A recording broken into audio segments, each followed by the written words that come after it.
Hey everybody, welcome to the morning warm-up. Good afternoon.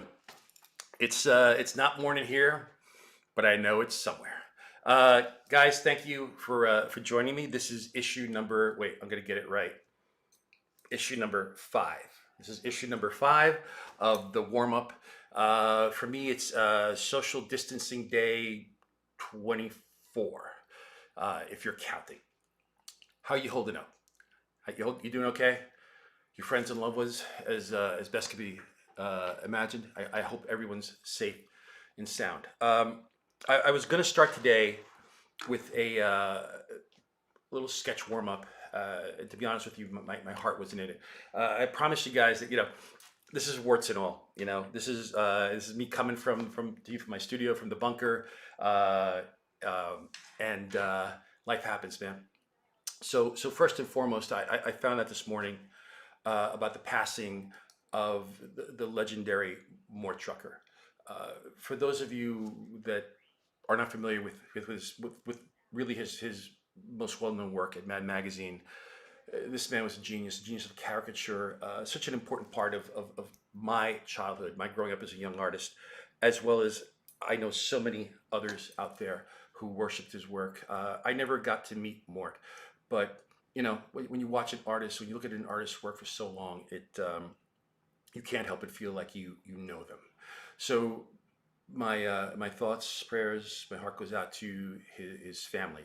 When losing someone who's so important to you, influentially, especially as a kid, it's not just doesn't just feel like losing a family member or an inspiration, but it's a piece of your childhood, a piece of your youth that is gone forever, and we all have to go through it, and so it was a tough one to hear about. On a personal note, I just found out this morning about the passing of another really dear friend of mine. His name was Dr. Ricardo Castaneda. He wasn't a celebrity. He wasn't someone who you'd see on TV, but this is a man who affected so many of us. He was a doctor. He was a psychiatrist. He was an artist. He was a caricaturist for the New York Times. He was a musician, a foodie. He was a lover of opera, a musician, a writer. He was a creator as well as his time as a doctor. I got to meet him at a very young age, in my early to mid 20s. I was a musician. I was going through stuff, as a lot of young artists do.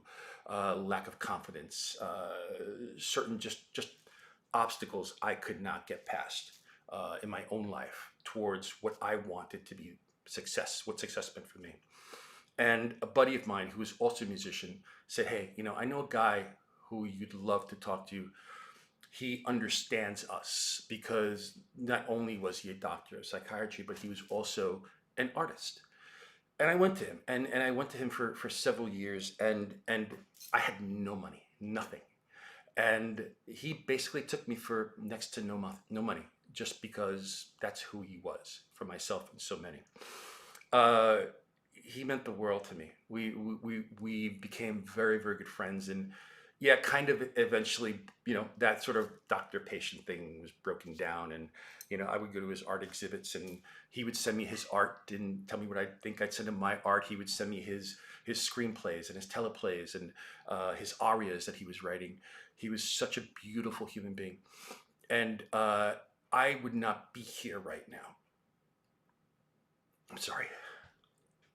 I knew I would not be here right now, I believe, if not for certain people in my life.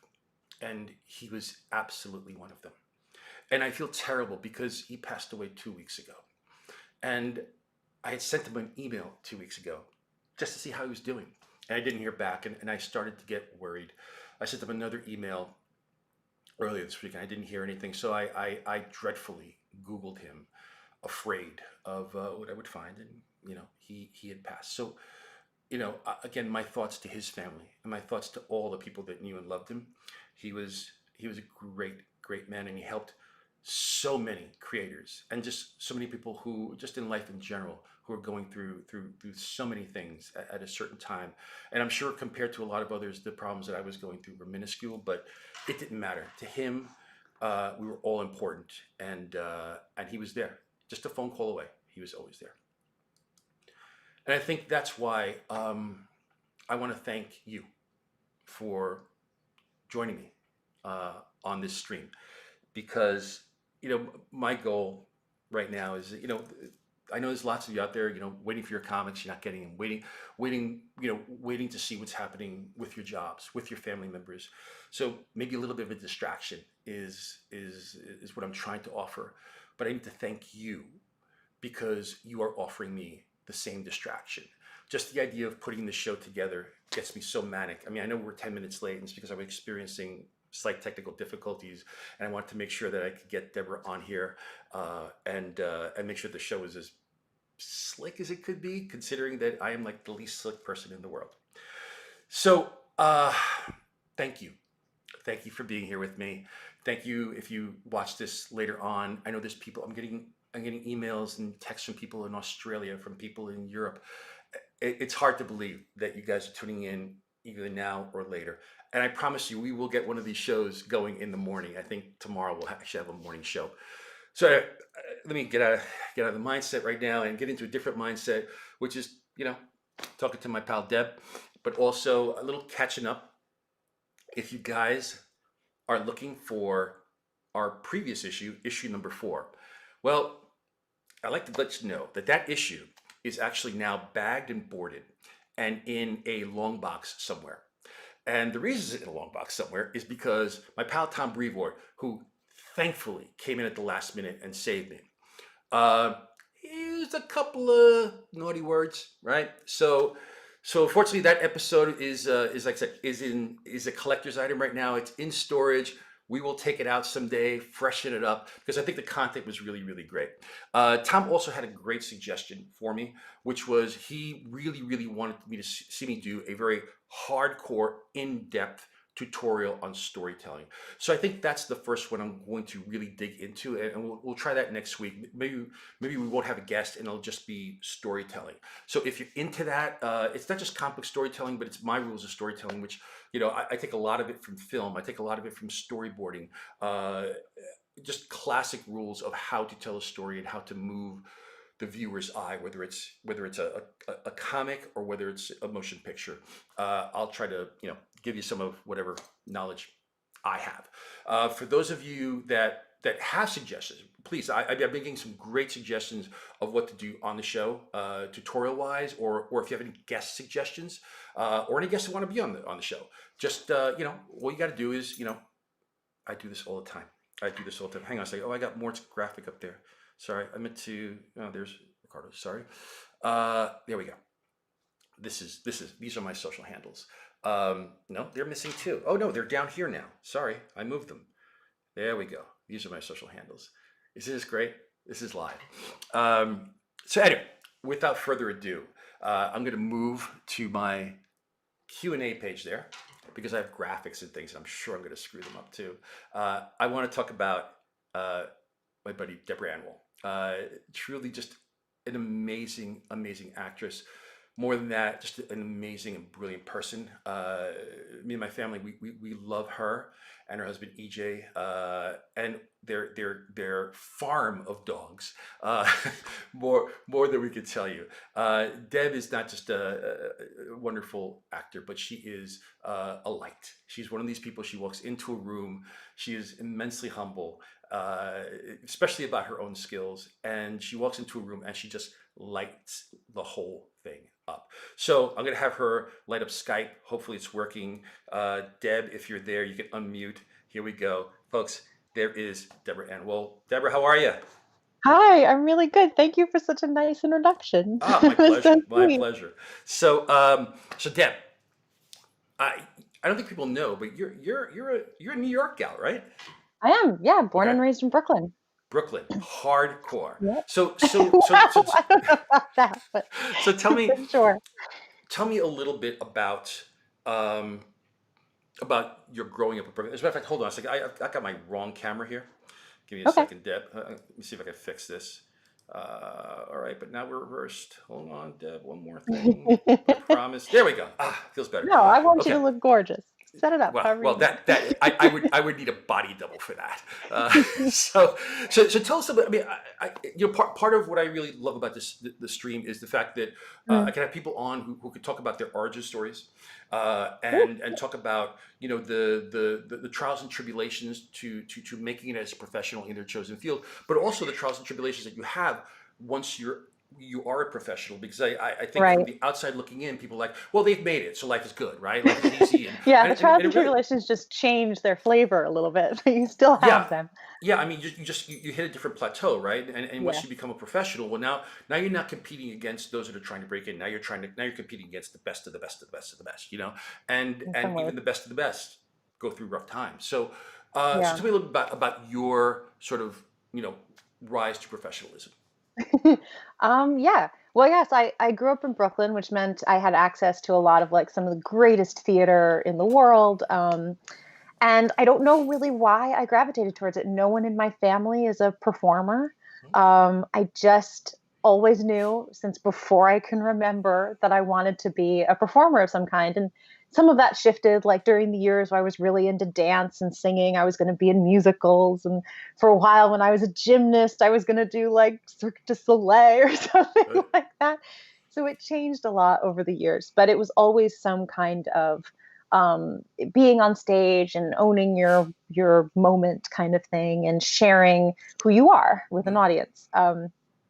And I don't know, my story's pretty standard, I guess. I started doing plays in middle school and high school and at art centers around New York, and just couldn't get enough of it.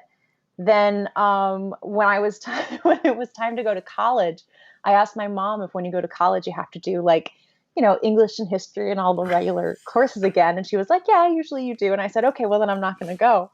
And my mother, who is a teacher, like hit the floor. She was so Right.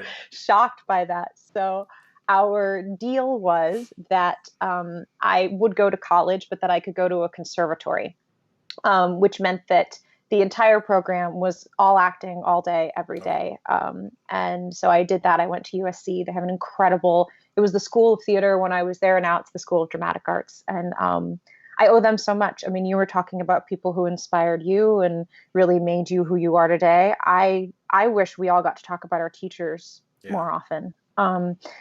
So many of the professors that I had while I was there, I think I was an enthusiastic actor, but I really, I was really home taught. I had a really good high school director, but there's so much you can do with a 14-year-old. Yeah. Um, and so I really admire them, and I'm so grateful to them because it brought my work to another level. It made it more fun and scarier and all of those wonderful things. And when it came time to move out into the professional world, the thing that I had to hold on to is that I knew my process. I knew how I worked, how I liked to work. I know when I'm lying and when I'm not. Mhm. That's the whole thing about acting, is just trying not to lie, believing so strongly in a fictional story that it's real for you. It's a little like going crazy, you Yeah. know. But you come back, like it's Yeah. that it's that ability to hold two things at the same time. Um, and so yeah, I always had that to hold on to, so that was good. So that even as you're going through the rejection, you still sort of know, like, okay, well, I know that I didn't lie in that audition. So even though I didn't book it, I can still be proud of the work that I did. It doesn't make it easier. It Right. Yeah. just gives you a lifeline, maybe. But yeah, pretty quick after that, I got True Blood. I did like a showcase at the end of my college years, and some agencies and managers came to see that, and I got some representation, and that parlayed into True Blood, which then parlayed into Daredevil, and there you go. Yeah. I got a picture of you as Jessica Hamby here right now. Uh, Yay, so Jessica. tell us a little bit about that role, and Yeah. actually before you do, because I mentioned this about you in a previous issue where Yes. about process and how certain actors and actors do certain things. Um, And I remember the very first season of Daredevil, and we were all at the premiere. Right, we're all sitting there, and I've seen it like a million times. So, so somewhere in the middle of one of the episodes, I had to go to the bathroom. I'm like, okay, I'm just gonna go to the bathroom. I've seen it, so I go to the bathroom, and on my way in the lobby, there you are, and I'm like, oh, what's going on? Are you okay? And you said I have never seen myself perform on screen. So Yeah. I'm sure I'm paraphrasing, but explain that because you did explain it to me, and I tried to explain it on air, but I wanted to make Yeah. sure I heard it from the source. No, for sure. And it's a little difficult to explain because it is just a personal decision. And so yeah, okay. I I have seen myself perform on screen. I You watched the lied to first me. well, I watched the first season and a half of True Blood. Okay. So I'm in the last three episodes of the first season, and then I saw the first like four or five of the second season. And what I experienced when I did that was unfortunately mostly negative for me. It didn't feel celebratory. It didn't Hmm. feel like exciting in that way. What it made me do was doubt myself. Ah, Because the fact is that when you're in the moment and something happens, it's so electric and alive when you're an actor. When you are sitting across from someone, and again, lines have been written down for you, but somehow they become your own words. mhm. And you're sharing and you're interacting with someone, and it just feels like a truly electric, alive moment. There's just no way for the experience of watching that to match the feeling that you had.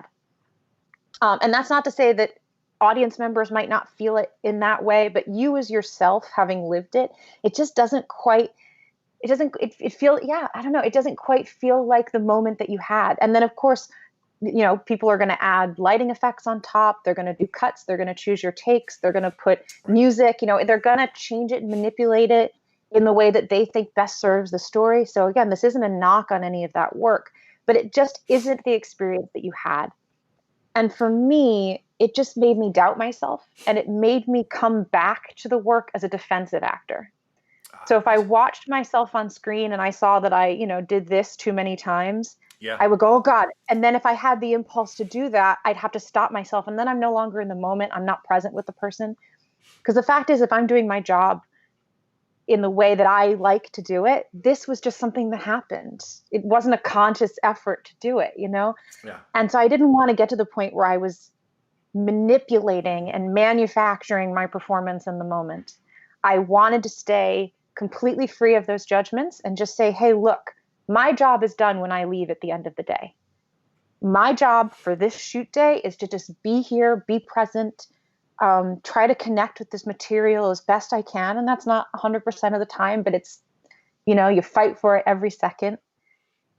And I just found that the experience of watching myself diminished my work when I got back to work. So I am a better actor when I pretend that it's over when they yell cut for the last time on that day. you Got know? it. It's funny because I could relate to that in some respects. Like Yeah. I don't look back on my old work, right? I just like to move forward. And Mm. if I remember that old work, I'm like, oh God, younger creator, going through the paces of learning my craft. And I'll probably still do that years from now when I look back at what I've done now. But what I do find surprising is every once in a while, whether it's at a convention or whether I'm digging through my old stuff because I need reference for something for a story that I did for something that I'm doing now. And I'll look back and every Yeah. once in a while, I'm surprised by looking on, oh, you know what? Because you're almost viewing it as though it's somebody else. Really for me, it's like, oh, did somebody else Yeah. do this? I'm like, oh, that wasn't as bad as I imagined it. Right.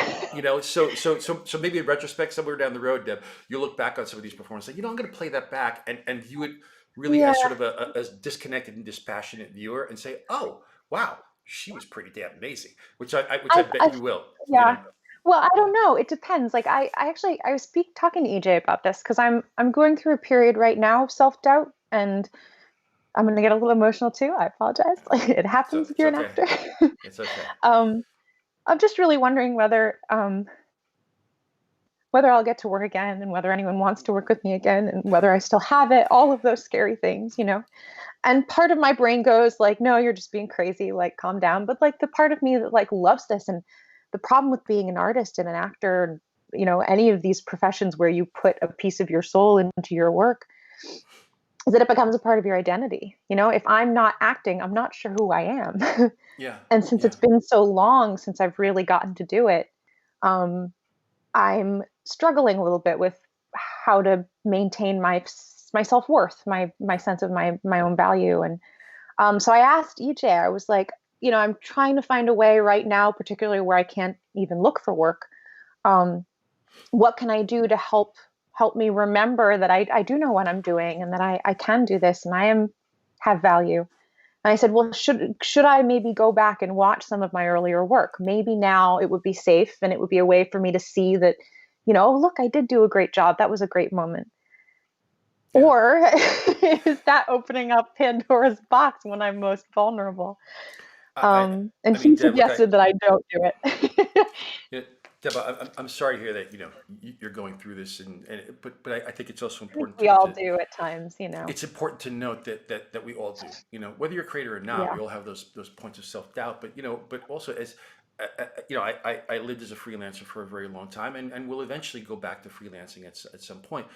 And as an actor, you live and breathe by the projects that not just that are presented to you, but that you have to something you have to audition for and get or yeah. not get, or just parts that you may be getting offered stuff that you're like, I can't do this, um but it's that concern of like, what's next, what's over the horizon. I don't know what's over the horizon. And freelancers everywhere, in my field, go through that, or are going through that right now, especially with this coronavirus thing going around. There's a lot of uncertainty. Yeah, I'm uncertain, right? I'm uncertain about yeah, what I'm going to do. I have no idea. None of us do. It doesn't matter. And it doesn't matter if you're an artist, or if you work at a restaurant, or if you work yeah. at a law firm. I've got friends that work in hundreds of different fields, and they are all feeling the exact same thing that I am. We don't know what's next. Yeah. But the fact that I you're think still, I just came off of, it's been 2 years since Daredevil yeah, finished, or a little more, 2.5 years, mm, and I haven't had an acting job since, and that's been really hard for me. yeah, So even before, COVID kind of, yeah, flipped the world on its head, I was struggling with this, and I think, um, it's just, yeah, I think this is I was already in an uncertain place, yeah, and to add this other layer of uncertainty, didn't it's just compounding a little bit, yeah. and I have to figure out how I stay confident in myself, even when everyone else is telling me, hey, we don't want to work with you right now, or you're not our choice for this. Yeah. Well, Um, Deb, I mean, I'll just put this out there, Deb, because when we spoke a while ago, and you mentioned, the dry spell. First of all, my yeah, jaw hit the ground, because uh, you're an amazing talent. Aside from being thanks. an amazing talent, you're one of the most wonderful people. We were very blessed. Like, Thanks. we were going to talk about Jessica Hamby, but let's talk about We'll do Jessica Hammy, but yeah, no, no, no, but thank you hang on, very hang on, much. because I want to talk about did work on True Blood, but I worked on Daredevil, and my experience of working with you and that cast was, I was so fortunate, because it's the Yeah, first show that I had the opportunity to sort of really be involved in the mix, in the casting, and all that stuff. And thanks to Jeff Loeb and everybody at Marvel TV, who did a tremendous job, with that show, and yeah, incorporating myself into it, helping with the cast, picking the cast, and and I was very, very fortunate, because I got my first experience was a brilliant professional cast. Yourself and Charlie sort of leading the front. I mean, Eldon as well, and so many wonderful, wonderful performers. I'll give you a quick story, just because I think, we could also talk about Charlie too, right? And yeah, I remember being backstage. I forget, if it was New York Con, San Diego, somewhere, but I was going to come on stage with you guys, and we were sitting backstage, and Eldon was behind me, and Eldon was insanely ill. I mean, he was coughing, and he was feverish, and he just felt terrible. And I'm like, "Are you okay, man? What are you doing here?" And he just pointed at Charlie. He's like, "You see that guy?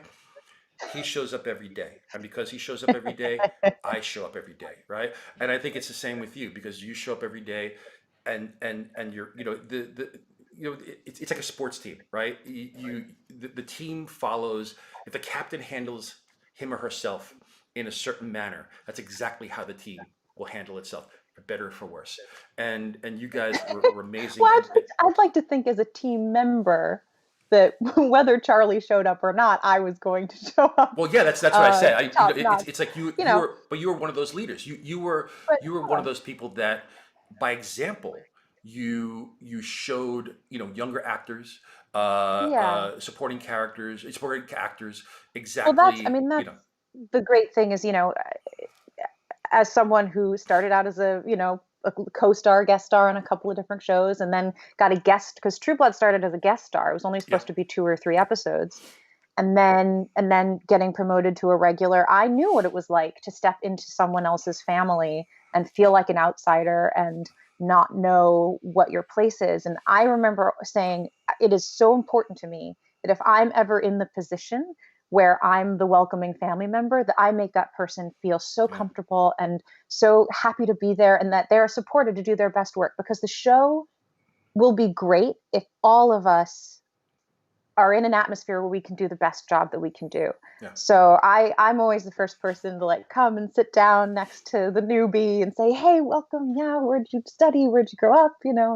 Um, find out a little bit about them so that they can feel comfortable to really reveal themselves. Because yeah. that's this crazy thing is it isn't just a job; it has to be a piece of you, and that's a really hard thing to do with people who might not you might not feel supported by.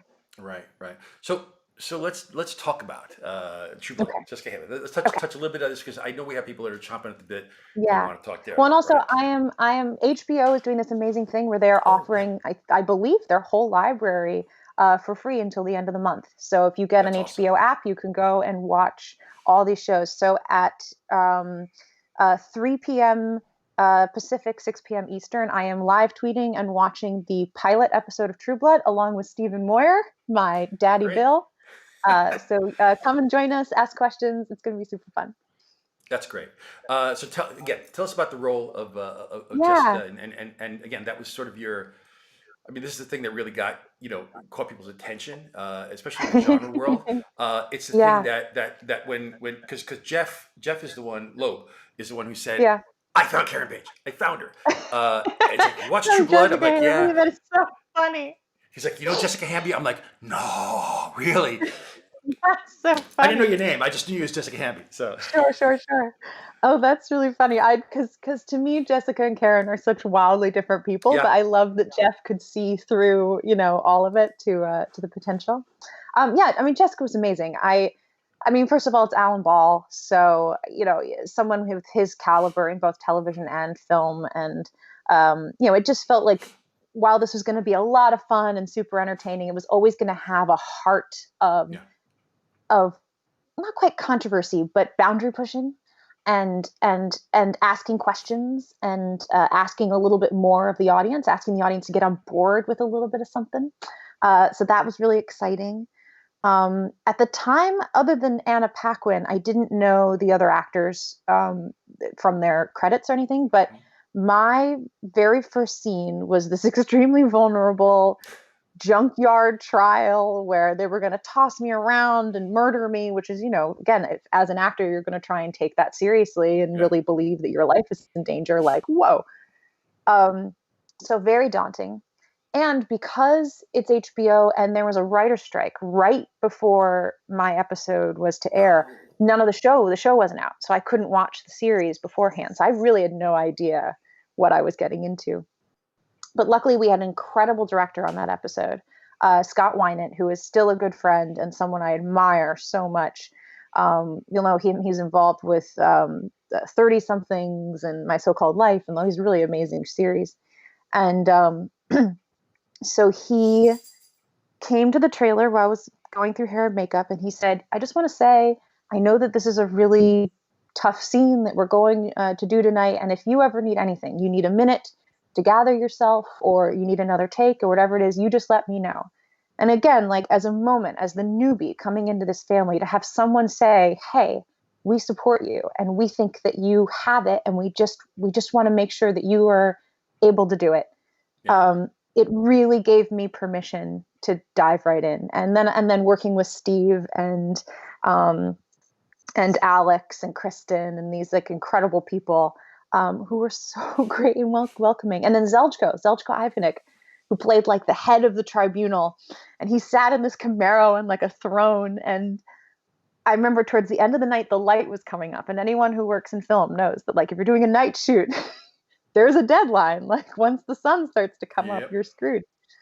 And he was under pressure to like get his stuff done, and he had these long speeches before the sun came up, and they were putting tarps over him and doing everything they could to give him a little bit more time.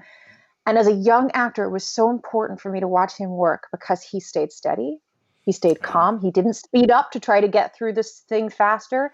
He did his job to the best of his ability. And it wasn't in a way that was like, screw you, lighting department or anything like that. He was very, conscious of the time, but he didn't let it phase him. And I really enjoyed watching that. And I enjoyed the presence that he had and the respect that he had for himself and the job that he was doing. And I will never forget that. Yeah, I mean, sometimes you get so much as a young performer, young creator by watching Yeah. professionals, longtime professionals, seasoned professionals Yeah. work, and you learn a lot. If you're watching, if you're listening, you learn a lot Yeah. of lessons. I mean, I learned so much from watching Well, you guys and it's perform. different. It's different watching it in person. Like I would Yeah, not have gotten that yeah, lesson watching him on screen.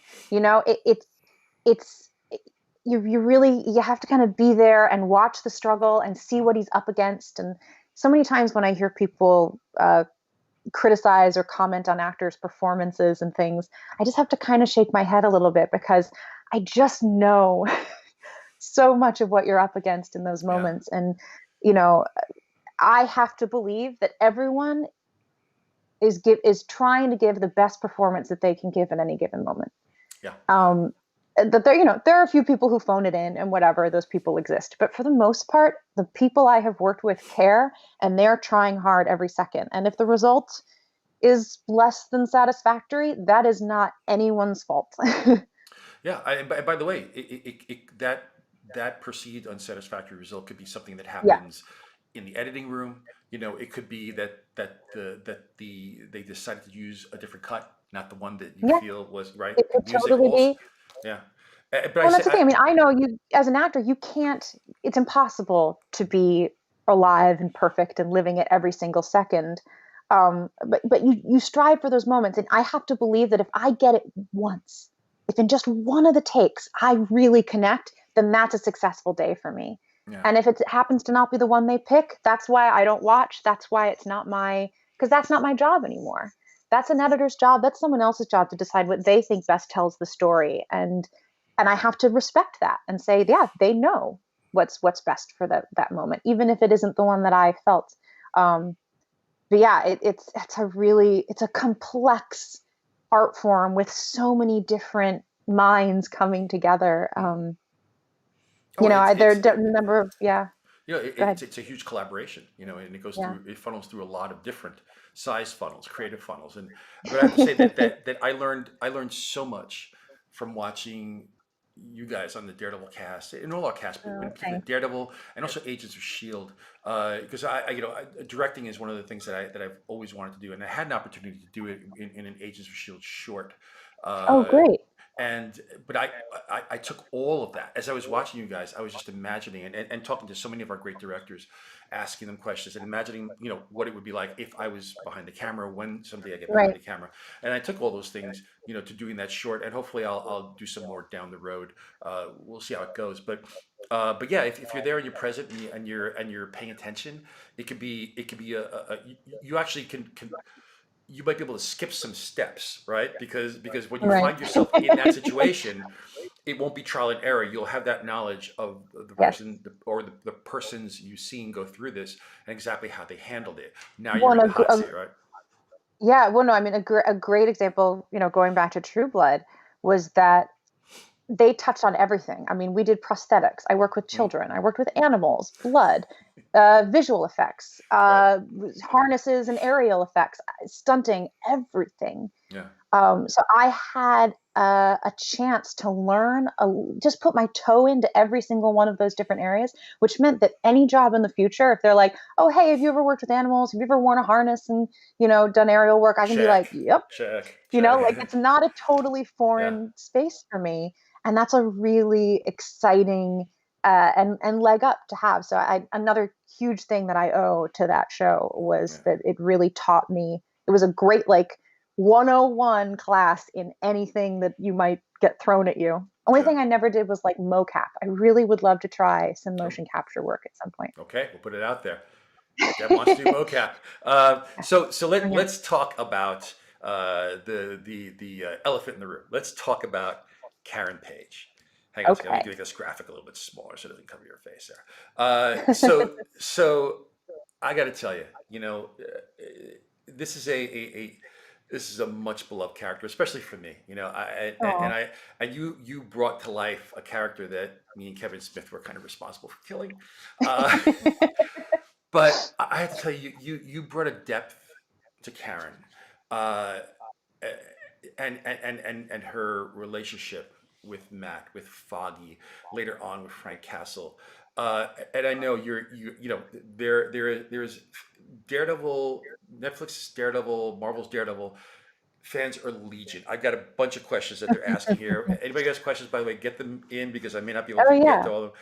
I'll So be some of their curious. questions, some of my questions are kind of like their questions, um, but again, tell me about that moment when when you got cast, because you kind of have a comic book connection in your life, I think. Yes, I do.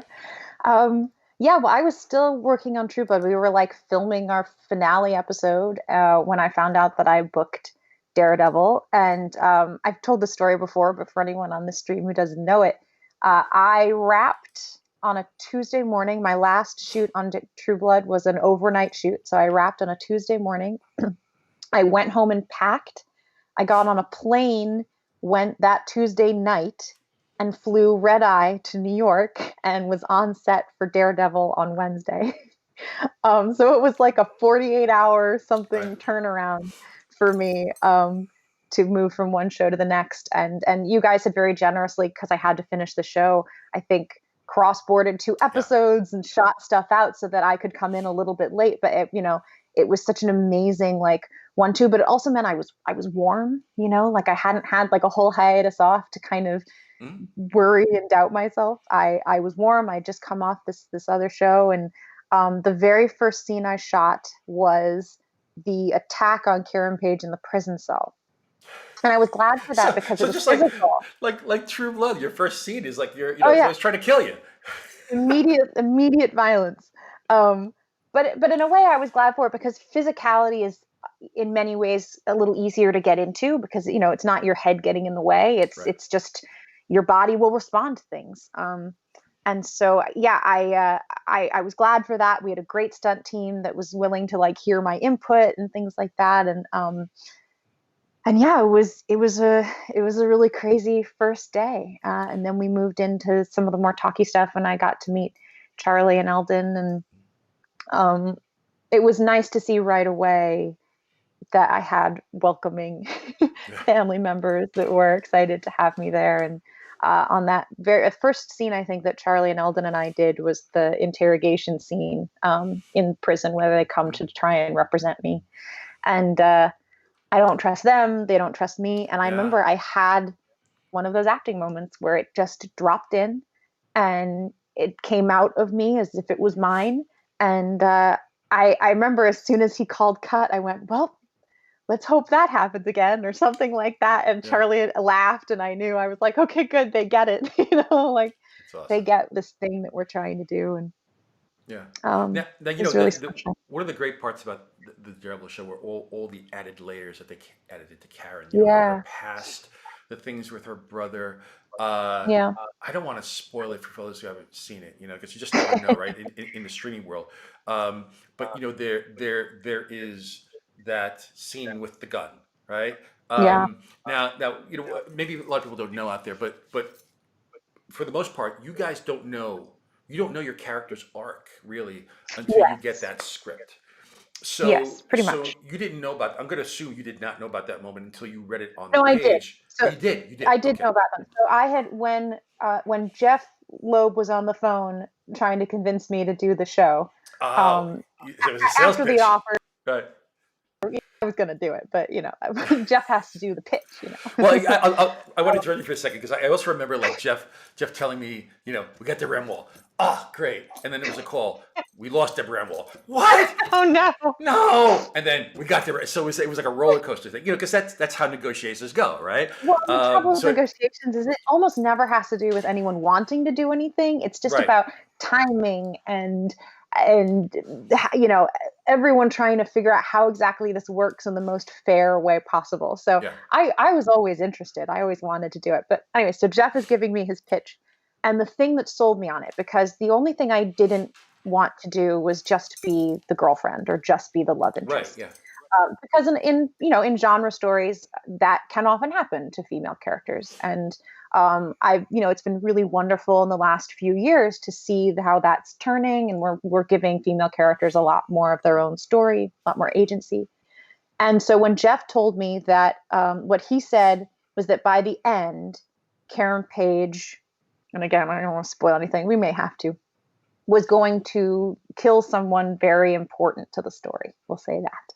Mhm. And that would be, and that to me said, oh, wow, anyone who's willing to go that far for something has some secrets, has some darkness, um, is up against real challenges.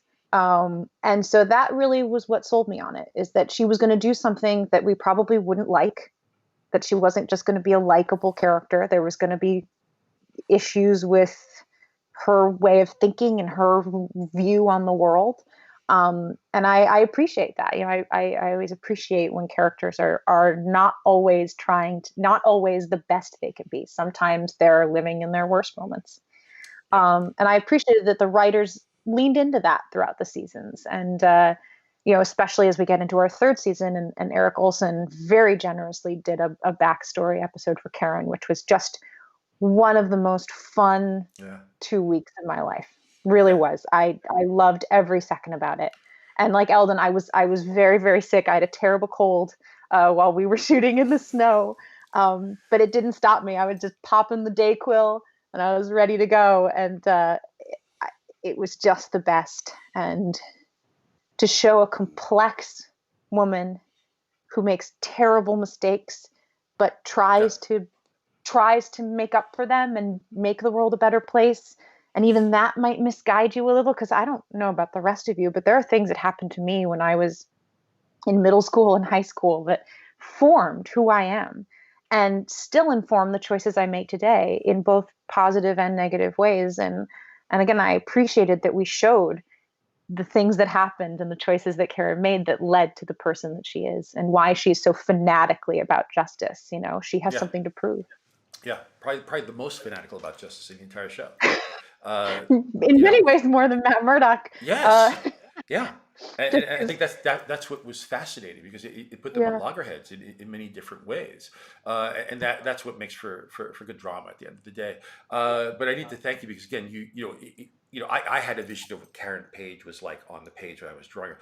My vision of Karen sure. Page forever will be you in that role. I mean, Well, you and our showrunners and our writers really fleshed her out as a character, defined her as more than just Matt Murdock's girlfriend who passed right. away. There's just something amazing about that character, but it comes through the writing, and it comes through your performance and the believability of that performance. So tell me a little bit about what one of the things I never talked to you about was there a difference? And I got a graphic up here of you and Charlie in his black vigilante costume. Yeah. What was there a difference in the way that you approached working with Charlie? Because I know you guys eventually you guys worked so much together. I'm sure there was some sort of symbiotic kind of thing going on there. But was there a difference in the way that you approached working with Charlie when he was Matt and then when he was the mass vigilante, or maybe even when he was in the red costume as opposed to the black costume? I Mhm. mean, what were sort of the mental distinctions that you made, if any, when working with him?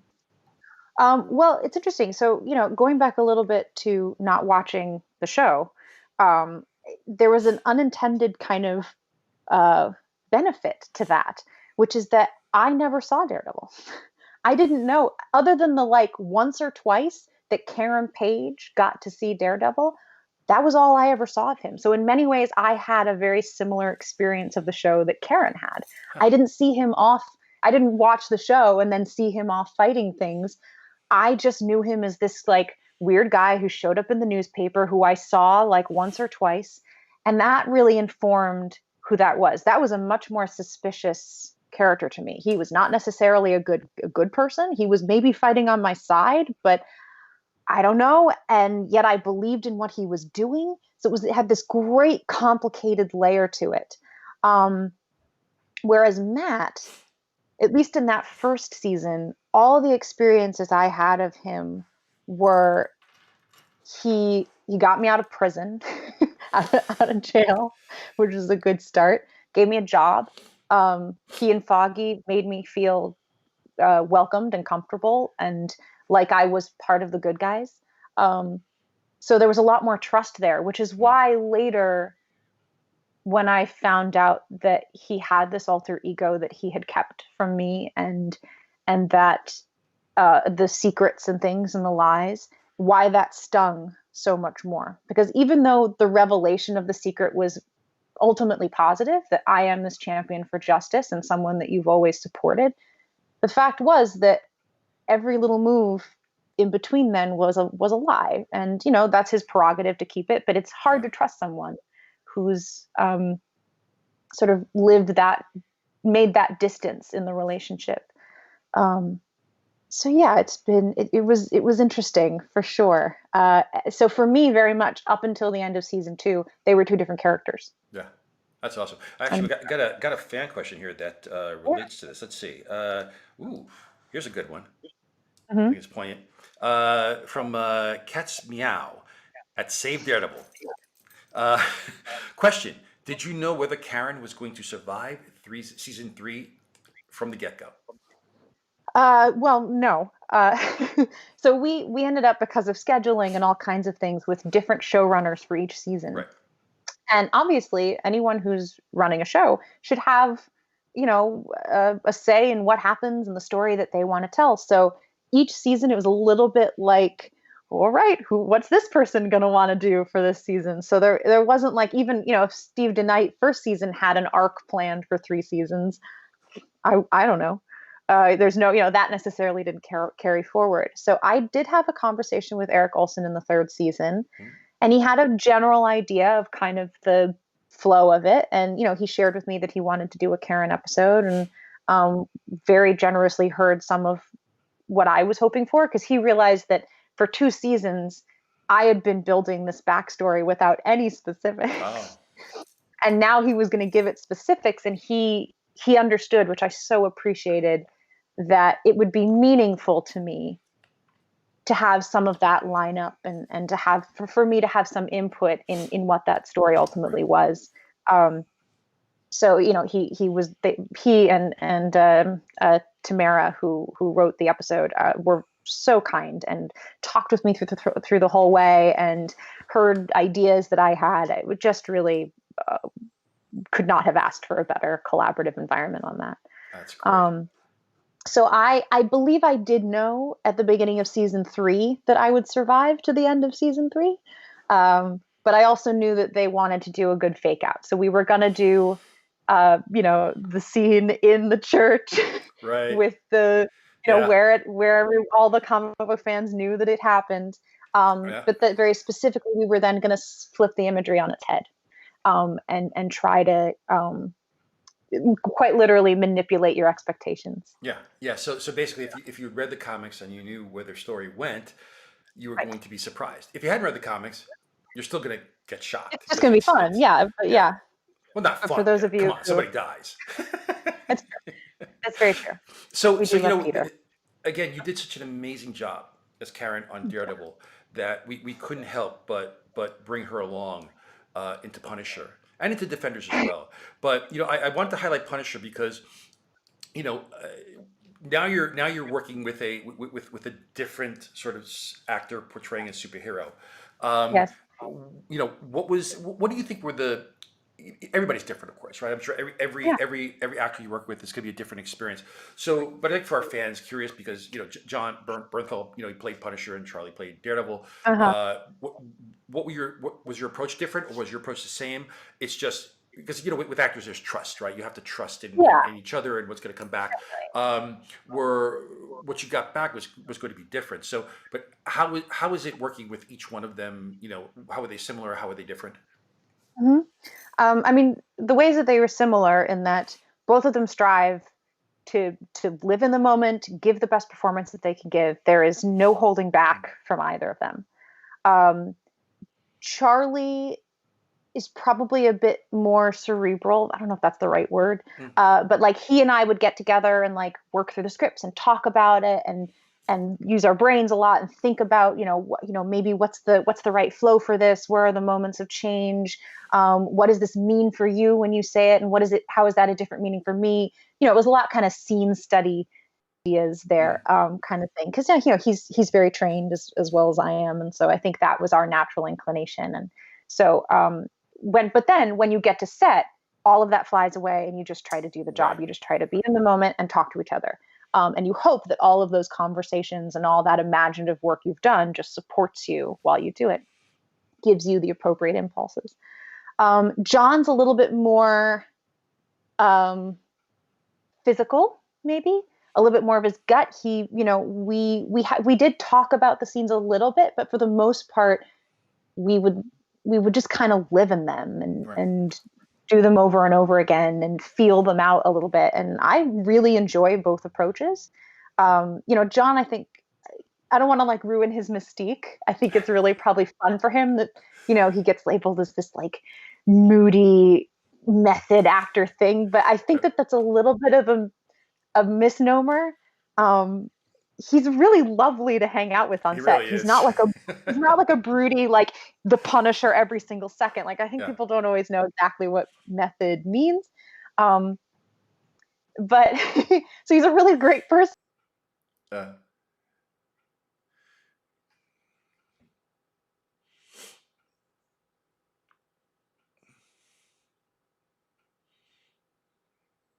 yeah.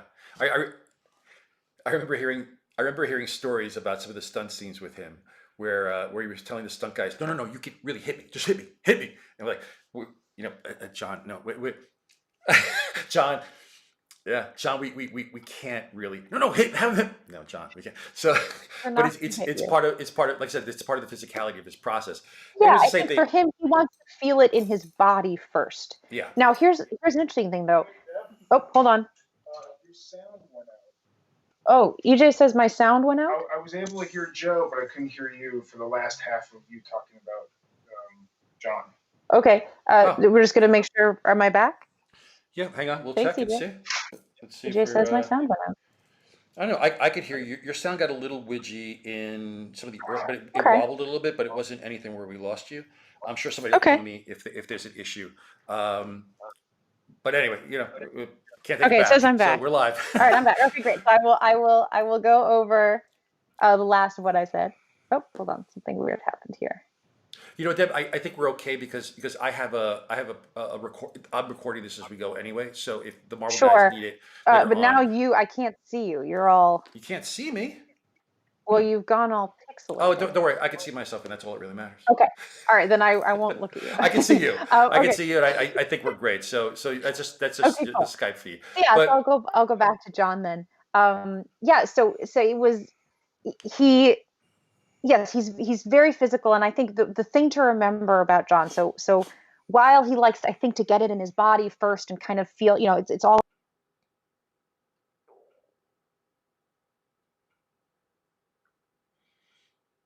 mm,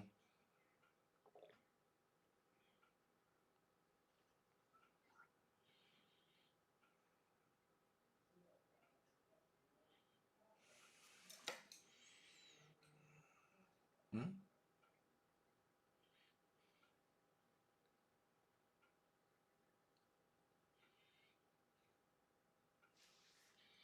Where's it saying that? Oh man, her audio went out again. Oh, I got that too. I wonder why. Huh. right, Deb. You know what? Since we are live, okay. Let's. Maybe we should. Hang on. Let's see. Her audio went out. Oh man. Okay, guys. Sorry about this. If you can't hear Deb, um, I'm going to try to Deb. I'm going to try to Skype you Okay. back in and see if we can fix this. Okay. If we So I'm going to can hang up try on it you, again. guys. I'm going to hang up on Okay. Deb because we're having fun here. Hold Sorry, on. guys. I'll get the story out again. Oh, you can't hear me anyway. Okay. I can, but they can't. All right. We're hanging up on Deb. All right, guys. Sorry about this. It's beyond our control. Oh, and then they said she's back, so I lost her, but we'll get her back. Sorry, I can't, guys. So I can't see the feed, but I am getting texted from Home Central telling me what's going on. So apologies for the rough ride here, but this is what makes live fun. All right. No, something went wrong. Deb's connection. Try again. Okay, let me tell Deb that she should try calling me. It'll be the best way. Tell her, call me. Isn't this fun? Just so you know, I forgot to turn on my air conditioning. It's hot in here. All right, there she is. Let's see. Sorry. One more time. Oh my goodness. Oh.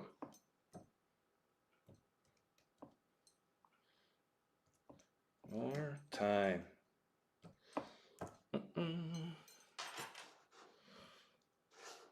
There she is. Okay, here we go. Okay. Are you You're back. Hopefully the All sound is right. back. Well, I it's a bit of a delay, so you called me, and of course I hit the red button, you which you hung hung up on me, I Joe. hung up on you, Deb. I'm sorry. I'm sorry. You want to talk to Let's me? let's move on a little bit because we have a lot to Okay. cover, and wow, Well, I'll we're just way over finish. I'll time. just finish by saying, John, while he's physical, he also really is very, very smart, and he won't let logic slide. So if there's Yeah. something that feels good but is not logical, he will fight you on it, and we will get it changed. Yeah, yeah. No, he's. Like I said, it was amazing working with him. So, Yeah. so I, also one other thing I want to warn people that are watching. So my camera, I don't have a charger for it. I have a battery. So eventually the battery will go, but I have a second camera. So if I freeze up, be patient. I'll switch over to the other camera just in case, because these things happen. So, I wanted to bring up another person that you probably collaborate with more than anyone in your life. A gentleman by the name of EJ. EJ, Yay. who hang on, let me fix this photo here. There we go. EJ. EJ, who is more handsome than he has a right to be. But EJ is your husband, Yes. and I met your husband before I met you. So I'll give my EJ story. Okay. It was San Diego Comic Con, and I'm sure EJ will remember this vividly. It was San Diego Comic Con, and you were cast, and I hadn't met you yet. I don't know if we even started filming yet. We may have started, but I wasn't all Okay. set to meet you yet. And I was at a party for Howard Stern at San Diego, and there was a few, myself and a few Marvel folk that were there, and this big dude just sidles up next to me, Mm-hmm. and he starts talking to me, and he is a hardcore Marvel fan, hardcore Guardian Devil Kevin Smith fan. And we start talking, and he's like, "Hey man, I hope you don't mind if I ask you some questions." I'm like, "No, absolutely not." Oh, I mean, funny. I love talking to fans, and we were having this great conversation, and then he got into the fact that that he was blind, or legally blind, Mm, and we were talking. I'm like, "Oh my god!"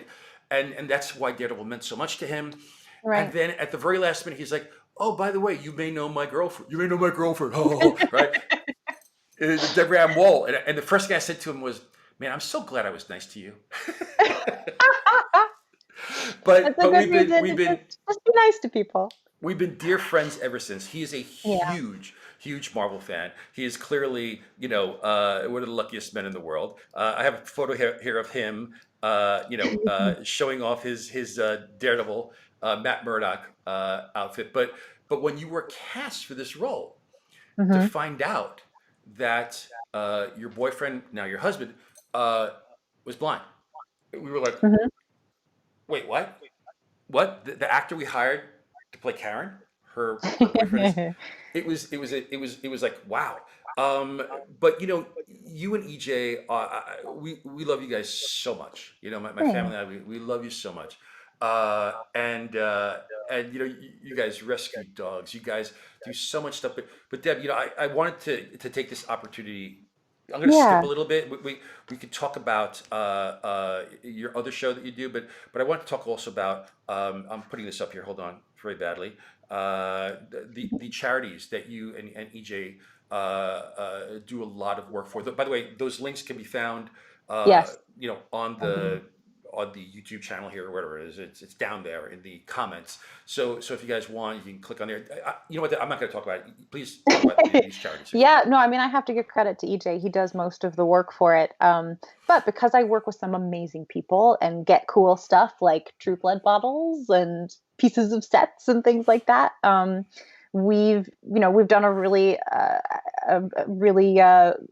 cool thing where through eBay we can do auctions, and so we can auction headshots, little pieces of set, one including a lot of items that you yourself, Joe, have made and signed for us, and we've gotten Charlie and John and all these people to Right. come in and sign these incredible, unique pieces, as well as some that are more plentiful. And EJ sets them up on eBay, and all of the proceeds from that go either towards the Foundation Fighting Blindness, which we love, or the Choroideremia Research Foundation. And choroideremia is the specific disease that EJ has that is Mhm. causing his blindness. Um, so yeah, we do a lot of work for that. Mostly EJ. I just bring home the the stuff Right. and hook him up with the right people to sign things. And it's funny because like every few weeks, EJ will go, "Okay, I got some stuff for you to sign," and he's got it laid all out on the table, and I just go and sign it all. And it's really nice to know that there are people out there who can help us raise money and awareness, but also get a little something cool in return for that support. Yeah. Well, I love EJ. He's such a goofball. I love It was that guy. great. He's super funny, and he Yeah. knows and loves this comic book world so Yeah. much that, I mean, frankly, I mean, I didn't grow up a comic book reader or anything like that. So I'm nerdy in my own right, and we'll talk about that in a minute. Deborah, I'm But sorry. 1 second. Hold on. oh, We go may have ahead. lost. Oh no, again. Hello. Nope. Never mind. It was a Oh, telemarketer. it was a telemarketer was calling. It was a telemarketer with almost a phone number very, very close to one of the guys at Marvel New Media. So I thought they Oh, were telling me that funny. something had happened with the stream. Sorry, Oh guys. no, okay. See, Um, I interrupted. I'm so sorry, Dan. yeah. So yeah, so it's just been really fun, I think, for me as a partner to be able to like say, "Hey, do you want to go to the Spider-Man premiere?" Or, like, "Hey, do you want to meet Joe Quesada and Jeff Loeb and like these people that he's Right. looked up to his whole life?" I mean, I just get crazy girlfriend points for that stuff. So He also has a it's a podcast, good correct? gig for me. He does. He has an amazing podcast called Great Scratch podcast. the Surface with EJ Scott. Joe's been on it, as well as a number of the other people and that you would recognize. And it's just really great because he gets into a little bit like this, like where'd you grow up and your family Yeah. and sort of what makes you who you are. Yeah. I mean, he goes really deep Yeah. in his interviews. So I have a question here that will lead us perfectly, if I could find the question perfectly. Let's see, into our next quick segment here. Mm-mm-mm-mm-mm-mm. Hold on. Oh, I lost it. Hang on. Okay, here we go. Boom. All right. This is from Sharkan24. Deborah, in regard to performing, do you ever watch your shows as Dungeons Master or character on D&D? Do you feel the same about that as when you are acting on stage and TV? So this will bring up my next graphic here, which is you do a little show called Relics and Rarities. Yeah. So first of all, tell us a little bit about the show, and then tell us, do you Sure. watch yourself? Yes. Yes. So my nerdy proclivity is that I love Dungeons and Dragons. I absolutely fell in love with this game. I'm newer to it than most people because most people start when they're a kid and play their whole lives, and I came to it as an adult, so in my 20s.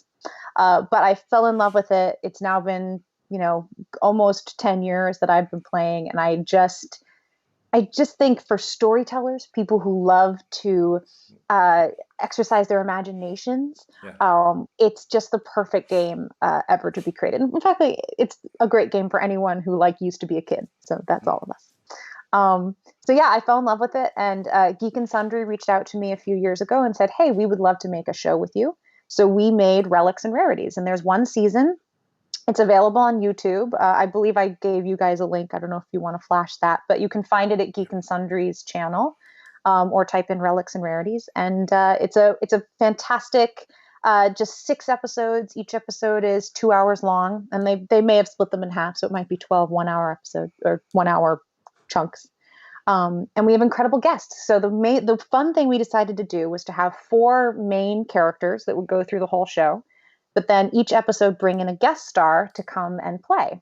So we had Matthew Lillard of Scooby Doo and Scream and all those amazing things. He's Right. a longtime Dungeons and Dragons player. He has a company called Beetle and Grimm that makes D&D materials. Great guy. We had Sam Richardson, who you'll know from Veep and Detroiters, incredibly funny guy. We had Charlie Cox, the Daredevil Oh, Matt Murdock really? himself, came on the show and did an Right. episode. He played D&D for 2 hours. I got a piece of Um, artwork here that I think has you do have a Charlie in piece of it by artwork Matt Olson. by Matt Olson. So Charlie came on. He played a rogue, an arcane trickster rogue, who was kind of a pirate. And at some point, so there you can see his mage hand is holding up this magic mirror that essentially, Hmm. if you can capture the reflection of something else, you can turn it on yourself and use it to mask yourself. So you Oh, look cool. like the image that was caught in the mirror. So there's Nice. this fish creature that he was transforming into.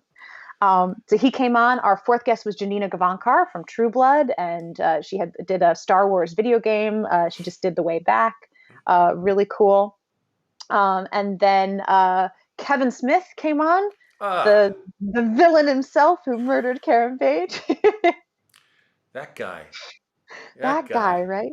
No, he was fantastic. He was actually one of my favorite people I've ever played D&D with. And then our finale episode was Simone Missick, who you all know from Oh yeah, sure. Iron Fist and Luke Cage. So And Defenders. and Defenders, of course. Yep. Yeah. I mean, just an incredible group of guest stars. And the best part of it for me was that other than Janina and Matt, none of them had ever played D&D before. So their Wow. first time was coming on the show, being filmed, and they were spectacular. And my main mission with D&D has been to say this is not a scary insider club where you have to already know it before you get in. Mhm. I want people to come in completely fresh and just play, because it's just a silly game of make believe, and just pretend you're 12 years old again and have a great time. And it's great if you do end up going to watch the show. You'll see that moment in the episode where the new players go, "Oh wait, I can do anything. Like, Yeah. this is not a rules game. This is an imagination game." And it just turns on. And there's this moment, particularly with Charlie, where he's like, "Oh, wait, okay, wait, I bring out 1 dagger. No, 2 daggers. No, wait, 1 dagger." And he's trying to figure out what does he want to do. And it's just the excitement in his face as he starts to realize that this is completely open, free form Yeah. for him. So You please, know, it's one of my proudest things. I would love if everyone went to watch Relics. That would be so exciting for me. it's one of those things where I actually I said, hey, I would love to play D&D with you. So I'll tell you my D&D story. I never played D&D ever. Never played it Oh, before. great. But I've also been kind of a bit of a snob about it. Like, "Ugh, D&D, Hmm. that, yeah, okay. It's like, there's common people and there's D&D people, right? And then, hang on, there's a bright side to this story. Hang on. So then, it never came to fruition, but they were. This is many, many years ago. This is probably going back 18 years. Um, there was a Marvel D&D style game that was being designed, Hmm. and so they were going to come down to pitch it to us, and it was in development, and it was all prototype stuff, and so my boss said, hey, could you come down, and they really want to meet you. Could you come down and play some D&D? And I'm like, oh man, really?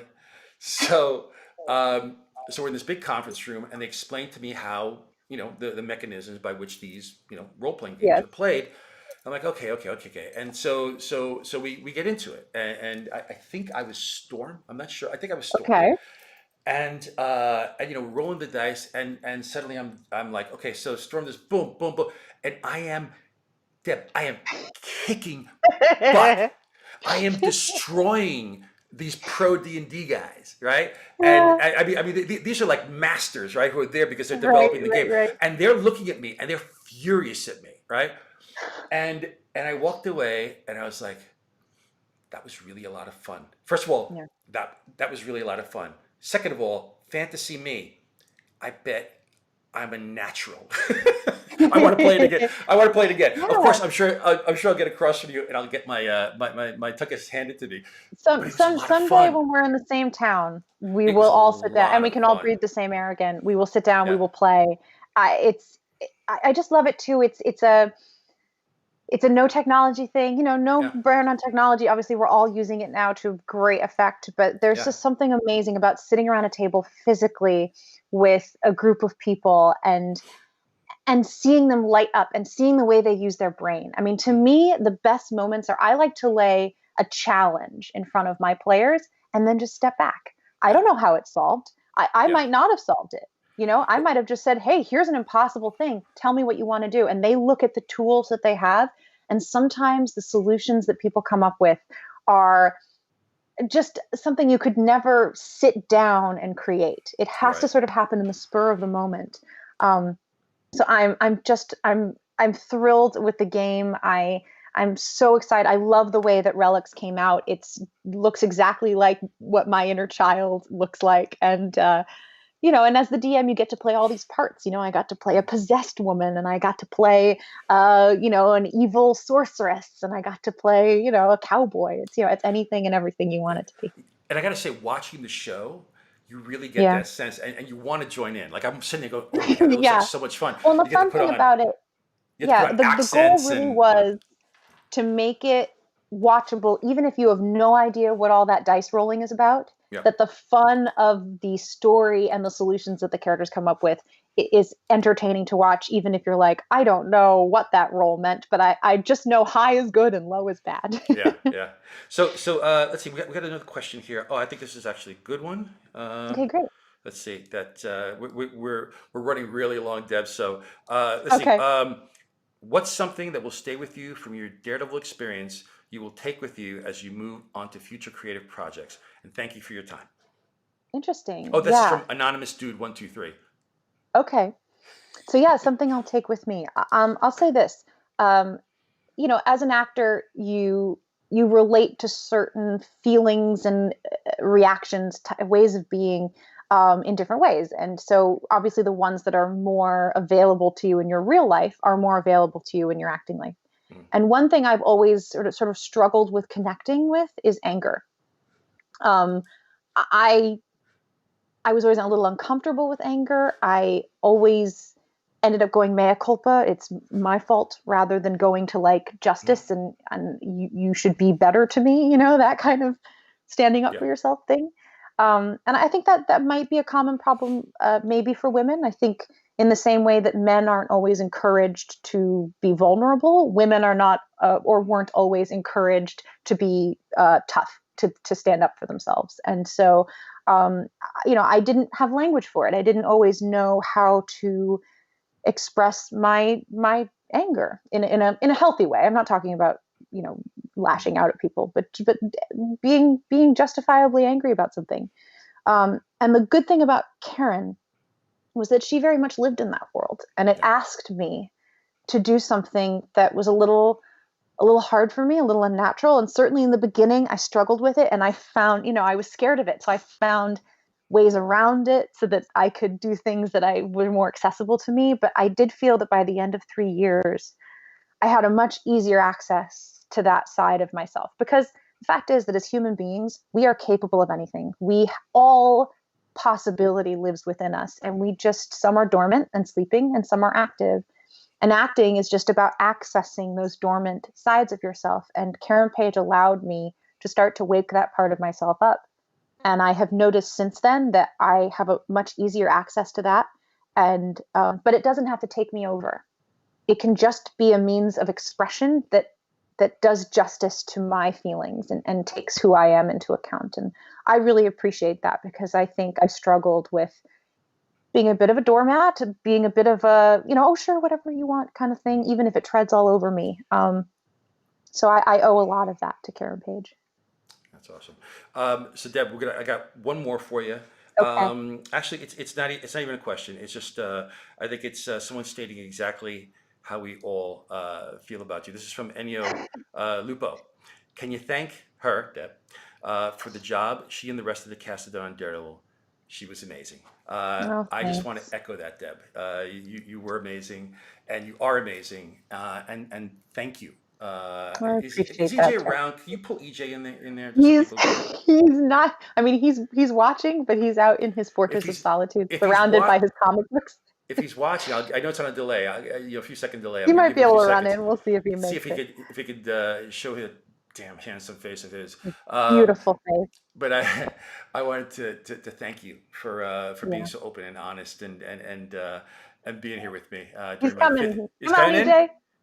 Nope. Come on, buddy. Come stick your beautiful mug in the Where is he? screen. One We'll buddy. get the puppy as well. Here's Banner. Ah, Banner. What's up? And there's EJ. Hey, What's up, Joe? I how can't you hear doing, you man? though. He can't hear You him. know, He can't hear Deb, you, but that's okay. Deb, maybe you can mention yeah. this to him, but we forgot to mention all the marathons that EJ Oh runs. yeah, we forgot to mention all the marathons. They won't be able to hear you either, though, because I've No, got they my can hear him. headphones. We can hear him. Oh, they can hear. Okay, go ahead. They could probably hear me. What should I say? Well, I don't know. there's You a did a lot of documentary. marathons. Oh yeah. There's a documentary called Running Blind on iTunes. Cool. You can rent it or buy it just for a couple bucks, and you can see me running 12 marathons in 2012, blindfolded, and what that was like. Yeah, it was pretty amazing. And he's run around the world as well. He did all 7 continents. And it's all for raising money and awareness for charities for blindness. Yep, That's we've raised about $600,000, give or take, Over a over decade or more, 2 yeah, decades. over 17 Yeah. years. Over 17 years. There you go. Yeah. Well, guys, thank you. There's no better person to be quarantined with, so we're doing great. Yay. Oh, Yeah. wow. Oh wow. So Deb, thank you, EJ, thank Banner, Thank you, Joe. thank Yeah. your whole family for being on. Love you guys, and You I know too. that there's thousands upon thousands of fans worldwide that love you guys as well, and then they'll be watching this either now or down the road. So I gotta go. I gotta hang up on you and say my goodbyes on the stream as well. Thanks. We could have talked for hours. Easily. I know we only scratched the surface, but again, stay safe out in LA. You're out in LA, I know. It's much sunnier Yeah. than it is here in my bunker. No, it's raining. Oh, it's raining? Wow. Okay. Oddly, it is raining in Oh, California. that means people in Pouring LA are rain. really going to start crazy. Well, there's no drought. Ooh, we hope. Yeah, let's hope. Yeah. All right. So Deb, take care. We'll You too. I'll talk to you shortly somewhere down the road. Okay. And when this Thanks for clears everything, up, Joe. we're gonna play some serious Dungeons and Dragons. I'm gonna kick ass. I know I'm a natural. I'm like the I'm the whatever Roy Hobbs of Dungeons and Dragons. You just haven't discovered it yet. So, all right. Great. See you, Deb. Bye. Talk Bye, to you Joe. soon. Okay. Bye. Bye. All right. Oh man. There we are. She's amazing, guys. I hope you enjoyed that. And hopefully, we'll continue bringing you more special guests like that down the road. So here's the news. I will be back tomorrow. I promise, tomorrow. And tomorrow we're going to shoot. The morning warm up is going to shoot to actually be in the morning. So we're looking at around 11 o'clock tomorrow. Okay. And let's see. Our next issue will be. Hang on a second. Can't see it because my darn social credits are in front of it. Now, I need to ask you guys, is that part of the charm of the show at this point, the fact that I screw it up all the time? Okay. So, Humberto Ramos is going to be on tomorrow from Mexico. Give us an idea of what the quarantine for him is like in his area, how things are doing. And Humberto says that he will probably do a how-to. A how to draw Kid Dormammu. So if you're a budding artist or a professional artist and you just want to see how Humberto works his magic, I got it right the first time. He will be on, and he'll be sharing his screen, and he'll demonstrate that. In the meantime, guys, thank you again, and thank you, Deb. I clearly needed the distraction today, and you out there, you certainly are providing me with the ability to distract myself in some way, shape, or form, and hopefully, hopefully I'll be able to distract you guys a little bit too. But until next time, we will be continued with issue 6 with Humberto Ramos, and I will be safe, wash your hands, do all the things you're supposed to do, hug your loved ones, virtual hug from me, and I will see you in the funny books.